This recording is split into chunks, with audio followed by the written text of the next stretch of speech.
잠매수님, 네, 오늘 연중 제 5주일입니다. 한국은 요즘에 날씨가 어떤지 모르겠네요. 지금 제가 사는 곳, 미국 동부 쪽은 이제 오늘 밤에서 내일 아침 사이에 크게 이제 눈 폭풍이 크게 온다고 해서 이제 뭐 여러 성당들에서 아침 미사도 취소되고 이럴 정도로 지금 그렇게 준비들을 하고 있는 상황인 것 같아요. 뭐 저희 성당은 그렇지만 또 내일 아침에도 미사가 그대로 있고요. 뭐 여전히 저희는 성무에 계속 이제 정진하고 있습니다. 여러분들 이제 제 영상을 이제 꾸준히 보시는 분들은 조금 익숙해지셨을 수도 있을 것 같은데 저 스스로도 많이 느끼고요. 또 저한테 피드백을 해주시는 분들도 많고요. 제가 영어로 하든 한국어로 하든 이제 같은 피드백을 많이 받습니다. 그게 뭐냐면 말이 좀 빠르다는 거예요. 여러분들도 이제 이 영상을 보시면서도 느끼시는 분들이 있을 것 같아요. 저는 사실 제가 찍고 나서 제 영상을 다시 잘 안 보는데 어쩌다가 이제 가끔 이렇게 보게 되면 아, 말이 참 빠르다 하는 생각이 들 때가 있어요. 뭐 다른 분들이 이제 말씀해 주신 것처럼 제가 들었을 때도 좀 빠른 느낌이 조금 있지 않나 하는 생각이 있지만 그래서 이제 매번 영상을 키면서 아, 오늘은 천천히 이야기해야지 어떤 그런 마음으로 사실 영상을 시작을 하거든요. 그런데 원래 이 사람 습관이라는 게 말이 참 빠르다 보니까 이게 느리게 하면 제가 할 말을 자꾸 까먹고 그래가지고 이게 말이 다시 원래 처음에 이제 천천히 이야기를 하다가 다시 빨라지는 것 같아요. 이게 꾸준한 노력이 필요한 것 같습니다. 그래도 뭐 발음이 막 이상하거나 이러진 않으니까요. 잘 알아들어 주셨으면 좋겠고요. 사실 이 말이 빠른 거는 제가 어릴 때부터 학생 때부터 계속 그렇게 듣던 이야기였고 특히나 한국에서 이제 보좌신부 생활을 할 때 신자분들이 신부님 말이 너무 빠르다 이런 이야기를 종종 해주셨습니다. 그래서 어떤 날은 보니까 한국에서 평일 미사 이제 미사가 끝났는데 25분 만에 끝난 거예요. 물론 강론 다 하고요. 할 거 다 하고 빼먹지 않고 했는데 25분 만에 끝나서 미사가 끝나면서 약간 죄책감이 들더라고요. 이게 미사를 너무 빨리 끝난 거 아닌가? 어떤 신자분들은 오시는데 25분 걸릴 수도 있는데 와서 25분 하고 바로 또 가시니까 그래서 말을 또 좀 더 천천히 해야겠다 하는 생각을 늘 하고 있습니다. 그런데 이게 고쳐지지 않아서 영어를 배울 때도 이제 말이 다시 빠르게 되는 거예요. 그래서 지금도 사실 영어 미사, 평일 미사 하면 25분에서 30분이 채 무조건 안 걸리죠.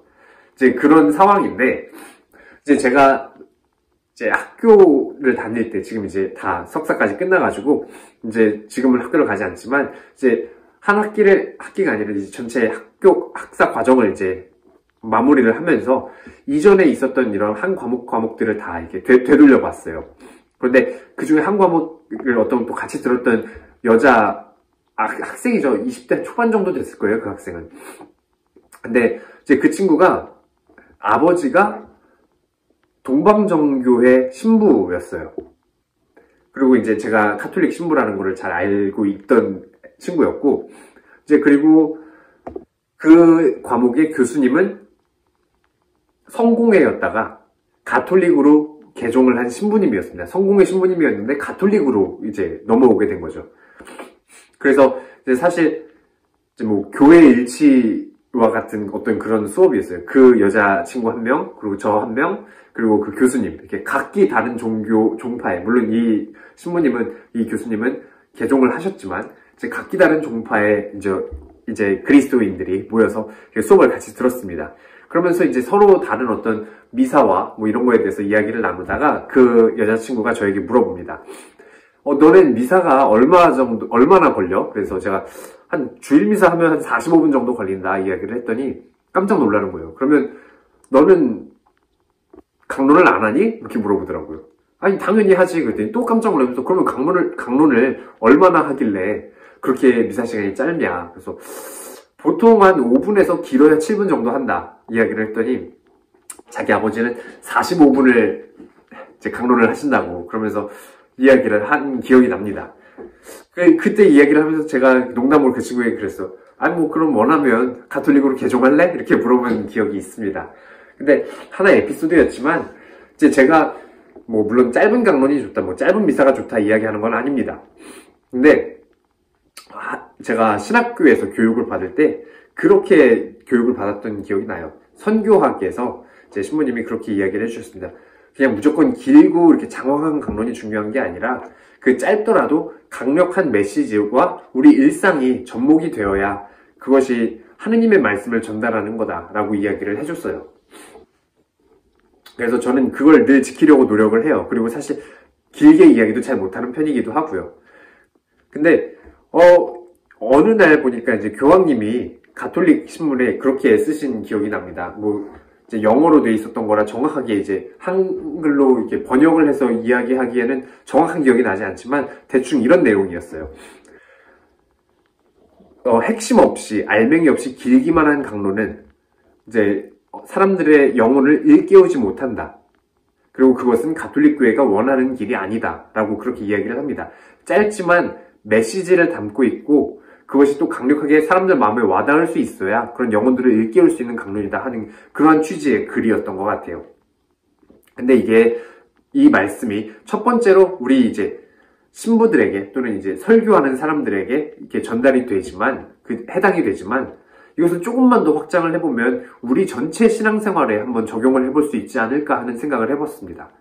오늘 복음을 보면 예수님께서 제자들을 이렇게 부르시는 장면이 나오죠. 그 장면을 보면서 우리 신앙이 이 실생활과 우리의 실제 삶과 얼마나 깊은 연관이 있는지를 보여주는 그런 장면인 것 같아요. 예수님의 그 부르심 장면이. 먼저 예수님이 어디로 가셨나요? 호숫가로 가셔서 어디에 들어가셨죠? 배로 들어가셨습니다. 그 배에는 베드로와 요한과 야고보와 요한이 있었죠. 어부들이었습니다. 그러니까 그 배는 그 어부들이었던 그 사람들의 삶의 터전이었죠.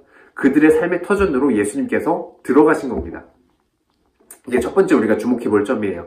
왜냐하면 다른 종교의 어떤 지도자들을 보면 그렇게 떨어진 곳에서 이렇게 머물러 있고 제자가 되고 싶은 사람들이 그 사람을 찾아가서 제자가 되는 그렇게 종교가 형성이 되는 모습이 대부분이지만 예수님은 그 제자들의 삶의 자리로 직접 먼저 찾아가셨죠.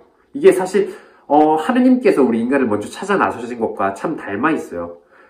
에덴 동산에서 아담과 하와가 숨어 있을 때 너 어디 있느냐 하시면서 하느님께서 먼저 그들을 찾아 나서십니다. 마찬가지로 예수님께서도 제자들을 향해서 먼저 찾아 나서신 거죠. 비근한 예로 세리였던 마테오에게도 예수님께서 먼저 가셔서 그 세관으로 찾아가셔서 나를 따라라 하고 부르시죠. 그의 삶의 터전에 거기에서 바로 예수님의 부르심이 일어난다는 겁니다. 우리도 마찬가지일 거예요. 우리가 학교에서든 회사에서든 가족 내에서든 성당에서든 어디서든 내가 살고 있는 그 삶의 저변에서 삶의 환경에서 삶의 터전에서 예수님의 부르심이 일어난다는 거죠. 어디 이 세상과 동떨어져서 예수님이 저쪽 하늘 위에서 야 이리로 올라와라 이렇게 부르시는 예수님의 그런 성소가 아니라는 겁니다. 우리의 삶의 성소는 우리의 삶의 자리 안으로 들어오신 예수님께서 우리 안에서 이렇게 불러일으켜 주시는 것, 그것이라는 것을 오늘 예수님의 그 부르심 장면을 통해서 우리가 깨달을 수 있어야 하지 않을까 싶어요. 그리고 그렇게 나의 삶의 자리 안에서 깨달은 나의 그 성소, 예수님의 그 부르심은 우리의 정체성을 바꿔줍니다. 우리가 다른 존재로 바뀌게 되는 거죠.